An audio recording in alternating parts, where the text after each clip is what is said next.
Today's primary race in the South, it's tightening. What's going to happen today, and what does this mean for the races to come?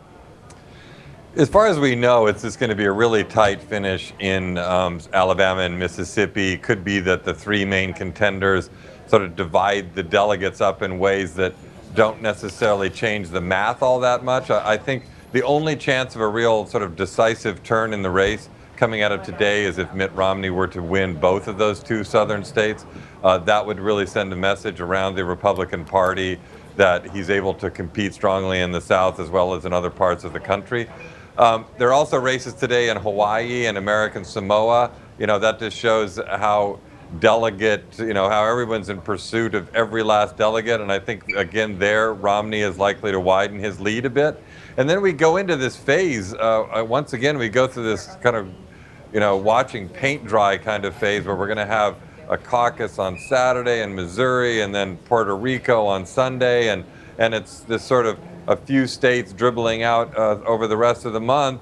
And then we look towards what's a kind of tiny little Super Tuesday at the start of April, which is D.C., Maryland, and Wisconsin. And those are kind of big, but the reality of this is if Romney doesn't do something definitive today, this is just going to drag on for a whole bunch of weeks to come, with whatever kind of degree of suspense is now in the air. Now, a couple of weeks ago, Neil, it seemed almost impossible that Romney might pull off a strong double win in both Mississippi and Alabama, but he's been becoming more confident about that in recent days, and even in the last 24 hours, it seems.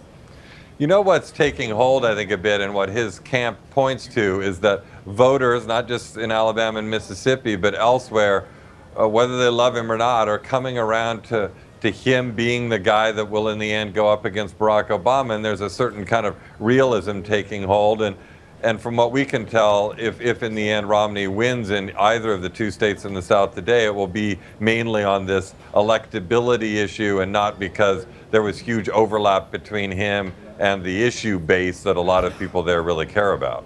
We continue to hear from Newt Gingrich, who obviously is also still in the race, that he will not drop out, that he believes he is the candidate who is best poised to unseat Barack Obama. What are we hearing now still from Rick Santorum? Is he as steadfast in his refusal to drop out of the race?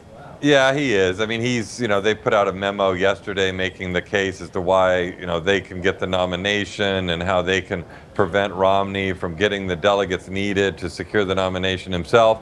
But, as somebody was pointing out to me today from the Romney camp, if you go back 4 years ago, they insisted all the way up until the day before they dropped out that they were going to take the race in 2008 all the way to the convention.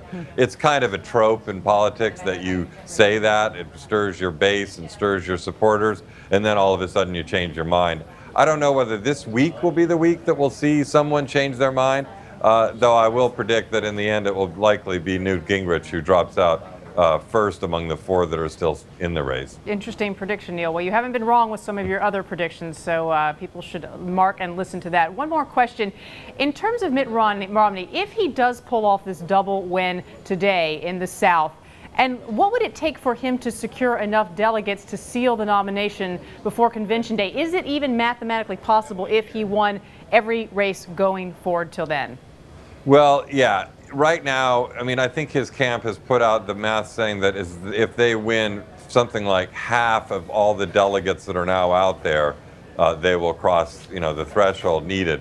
But the reality is they're not going to do that until sometime in late May at the earliest, and possibly in early June.